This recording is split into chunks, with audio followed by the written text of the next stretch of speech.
அந்த வரலாறு கிரந்தத்திலே இமாம் ஸஹபி ரஹிமஹுல்லா எழுதுகிறார்கள் ஒரு ஆச்சரியமான சம்பவத்தை. ஒரு வாலிபர் இருந்தார், அவருடைய பெயர் யூசுப். நல்ல பக்குவமான பேணுதலான வாலிபர். அவர் திருமணம் முடித்தார். அவர்களுக்கு ஒரு குழந்தை கிடைத்தது. மனைவியிடத்திலே சொன்னார், இந்த குழந்தை சமூகத்துக்கு பிரயோசனமான நல்ல ஒரு அறிஞராக வர வேண்டும். அதற்காக வேண்டி நாம் இருவரும் இப்பொழுதிலிருந்தே முயற்சி செய்ய வேண்டும். என்ன முயற்சி?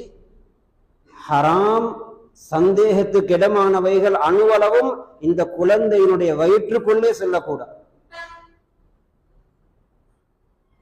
நீ ஊட்டக்கூடிய பால் ஹலாலான உணவை சாப்பிட்டு விட்டு ஊட்டப்படக்கூடிய பாலாக இருக்க வேண்டும். நான் சம்பாதிக்கக்கூடிய பணம் அப்படி இருக்க வேண்டும் என்ற கருத்துப்படி அவர் சொன்னார். அப்படியே பேணுதலாக குழந்தையை வளர்த்து வந்தார். ஒரு நாள் குழந்தை தூங்கிவிட்டது. பக்கத்து வீட்டிலே இருந்த அடிமையிடம் சொல்லிவிட்டு சென்றார்கள், நாம் ஒரு பிரயாணம் போய் வருகிறோம், அவசரமாக வந்து விடுவோம். குழந்தை எழுந்து அழுதால் கொஞ்சம் பார்த்து கொள்ளுங்கள். அவர்கள் சென்று விட்டார். இடையிலே குழந்தை அழுவது. அடிமை பெண் அந்த குழந்தையுடைய அழுகையை நிறுத்துவதற்கு முயற்சி செய்து பார்த்தால் அது பசியிலே அழுகிறது. தன்னுடைய பாலிலிருந்து அந்த குழந்தைக்கு பாலூட்டினார். பெற்றோர்கள் திரும்பி வருகிறார்கள். குழந்தை சிரித்து விளையாடி கொண்டிருக்கிறது. அடிமை பெண் சந்தோஷமாக சொன்னால், குழந்தை அழுதது, பாலூட்டினேன். அந்த தந்தை சந்தோஷப்படுவதற்கு பகரமாக கவலையோடு கேட்டார், என்ன செய்தார்? உன்னுடைய எஜமானுடைய அனுமதி இல்லாமல் எப்படி என்னுடைய குழந்தைக்கு நீ பாலூட்டினார்? அனுமதி வேண்டப்படாத பால் என்னுடைய குழந்தையுடைய வயிற்றுக்குள் சென்று விட்டதே. இப்பொழுது ஃபத்வா எல்லோருக்கும் வரும். சரி, அனுமதி கேட்டுக்கொண்டால் சரி. இந்த பணத்தை அமானிதமாக கொடுக்கிறார், இன்னாருக்கு கொடுத்து விடுங்கள் என்று அவர் அதன் மூலம் வீட்டுக்கு தேவையான பொருட்களை வாங்கிவிட்டு பிறகு வேறொரு பணத்தை அவரிடம் ஒப்படைக்கிறார். மனம் சொல்லும், எப்படியோ நான் பணத்தை கொடுத்து விட்டால் சரிதானே. ஆனால் மார்க்கம் சொல்லும், அமானிதமாக வழங்கப்பட்ட பணத்தை அனுமதி கேட்காமல் எப்படி நீங்கள் உங்களுடைய தேவைக்கு பயன்படுத்தலாம்?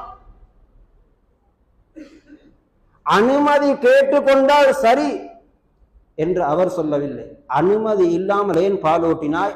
ஏதோ ஒரு முறையை கையாண்டு அந்த குழந்தைக்குள் இருந்த பாலை வாங்கி எடுக்க வேண்டும்.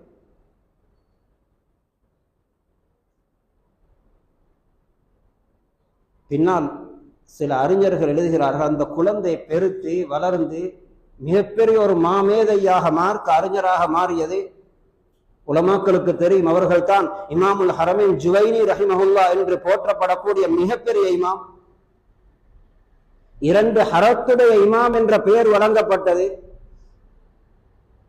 ஆனாலும் அவர்கள் சில நேரங்களிலே பாடங்கள் நடத்தும் பொழுது, சில விடயங்களை பேசும் பொழுது கொஞ்சம் சிரமங்கள் உண்டாகும், கஷ்டம் வரும். அப்பொழுதெல்லாம் சொல்லுவார்களாம், தில்க தில்க, அந்த பாலுடைய விபரீதம், அந்த பாலுடைய விபரீதம் என்பார்.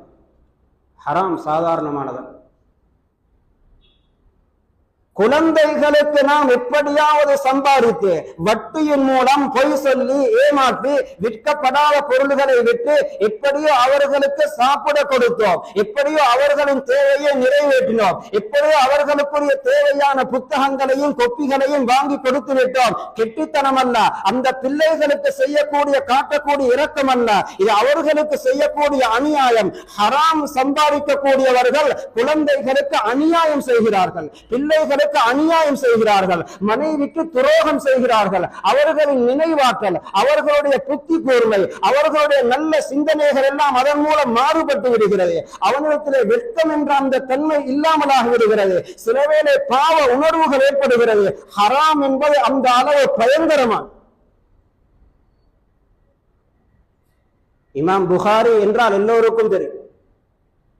இமாம் புகாரி அவ்வளவு பெரிய இமாமாக ஆகியது அவர்களுடைய முயற்சி மட்டுமல்ல. அவர்களுடைய தந்தைக்கும் அதிலே பங்கு இருக்கு.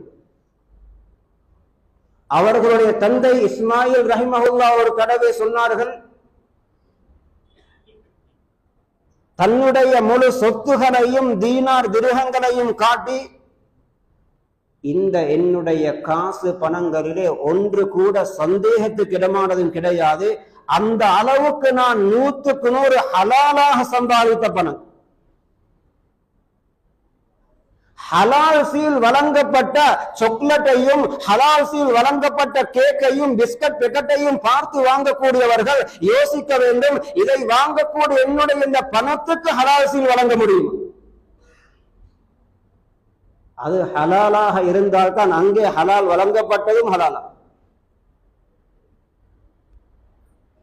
அல்லாஹ்வின் நல்லடியார்களே, பெரியோர்களே, சகோதரர்களே, ஹராம் சம்பாதிக்கக்கூடியவர்கள் தன்னை நரகத்துக்குரிய உடம்பாக ஆக்கிக் கொள்வது மட்டுமல்ல, தன்னை துஆ கபூல் செய்யப்படாத ஒரு மனிதனாக ஆக்கிக் கொள்கிறார். அல்லாஹ்வுக்கு எந்த அளவு ஹராம் சம்பாதிக்கக்கூடியவர்களோடு வெறுப்பு என்றால், உதாரணத்திற்கு உங்களுடைய வீட்டுக்கு முன்னால் ஒருவர் வந்து நிற்கிறார்,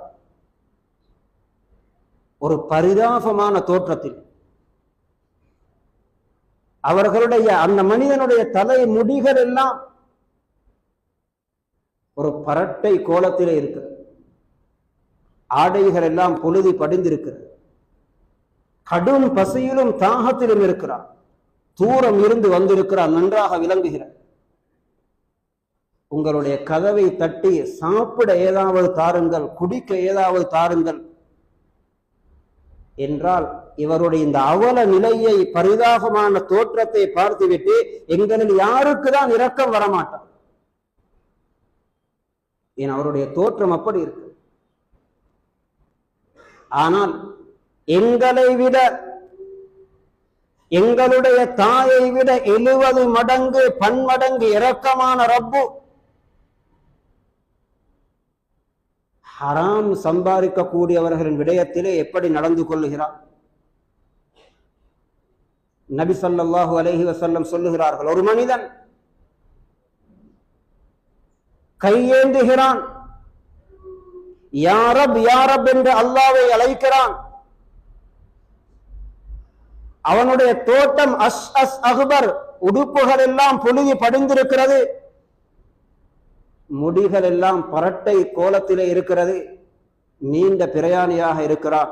இந்த ஒவ்வொன்றுமே ஒரு மனிதனுக்கு இரக்கத்தை உண்டாக்கக்கூடிய தோற்றம். இந்த நிலையிலே எங்களுக்கு முன்னால் கையேந்தியவனின் மீது எங்களுக்கு இரக்கம் வரும் என்றால் எங்களுடைய ரப்புக்கு எவ்வளவு இரக்கம் வர வேண்டும். ஆனால் இப்படிப்பட்ட சில மனிதர்கள் கையேந்துவார்கள், ஆனாலும் மத்அமுஹு ஹராம், மஷ்ரபுஹு ஹராம், மல்பசுஹு ஹராம், உஸ்ஸிய பில் ஹராம், அவனுடைய சாப்பாடும் அவனுடைய உடுப்பும் அவனுடைய வீடும் அவனுடைய சகல விடயங்களும் ஹராமான வருமானத்தினால் தான் நிறைவேற்றப்பட்டு கொண்டிருக்கிறது. சொன்னார்கள்,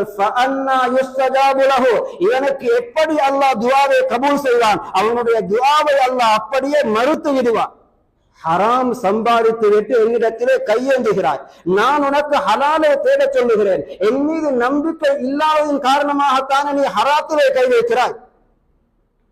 அவனுடைய துஆவை அல்லாஹ் கபூல் செய்யமா?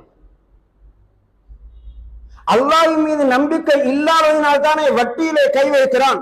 இல்லாவிட்டால் மிக தெளிவாக குர்ஆன், யம்ஹகுல்லாஹு ரிபா வயுர்பி ஸதகாத், வட்டி உங்களுடைய சொத்துக்களை அடியோடு அழித்துவிடும், சதகா வளர்க்கும் என்று சொல்லும் பொழுது அவனுக்கு நம்பிக்கை இருந்தால் ஜகாத்தை சரியாக கணக்கு பார்த்து கொடுக்க வேண்டுமே, சதகாக்களை அள்ளி அள்ளி கொடுக்க வேண்டுமே. அவன் வட்டியிலே கை வைக்க கூடாது. ஒரு சிறிய ஒரு பிரச்சனை வரும் பொழுது, ஒரு காணி வாங்க வேண்டிய தேவை வரும் பொழுது, ஒரு வாகனம் வாங்க வேண்டிய தேவை வரும் பொழுது, அத்தியாவசியம் இல்லாத பொருள்களுக்கு கூட இன்று பொதுவாக சாதாரணமாக போயிட்டு வட்டி லோன் எடுக்கிறார்களே. ஏன்? அல்லாஹ்வின் மீது நம்பிக்கையும் பயமும் இல்லாததினால். இவனுடைய துஆவை அல்லாஹ் எப்படி கபூல் செய்வான்? உனக்கு துஆவுக்கு நான் வேண்டும், என்னுடைய கட்டளையை நிறைவேற்ற முடியாது, இதனால் அல்லாஹ் மறுத்து விடுவான். அலி ரலியல்லாஹு அன்ஹு ஒரு நாள் மஸ்ஜிதுக்கு தொழ வந்தார் ஒட்டகத்திலே. மஸ்ஜிதுக்கு அருகாமையில் இருந்த ஒருவனிடம், இந்த ஒட்டகத்தை கொஞ்சம் பார்த்துக்கொள், நான் அவசரமாக தொழுதுவிட்டு வருகிறேன் என்று சொல்லிவிட்டு மஸ்ஜிதுக்குள் போய் தொழுதார். தொழுதுவிட்டு திரும்பி வந்த பொழுது பார்த்து கொள்ள சொன்ன அந்த மனிதனை காணவில்லை. ஒட்டகத்திலே இருந்த கடிவாளத்தை அல்லது ஆசனத்தை எடுத்துக்கொண்டு அவன் திருடி கொண்டு போய்விட்டான். பிறகு விசாரித்த பொழுது அதனை அவன் பஜாரிலே கொண்டு போய் 2 திர்ஹத்துக்கு விற்று பணத்தை எடுத்துக்கொண்டு போயிருக்கிறான். அலி ரலியல்லாஹு அன்ஹு சொன்னார்கள், அவன் பாவம். உண்மையிலே நான் நினைத்தேன் வந்து அவனுக்கு 2 திர்ஹங்கள் கொடுக்க வேண்டும் என்று. அவன் அவசரப்பட்டு அதனை ஹராமான வழியிலே அடைந்து கொண்டான். ஹராம் சம்பாதிக்கக்கூடியவர்களின் நிலை இதுதான். நீங்கள் எந்த வாகனத்தை ஹராமான வழியிலே வாங்கினீர்களோ, எந்த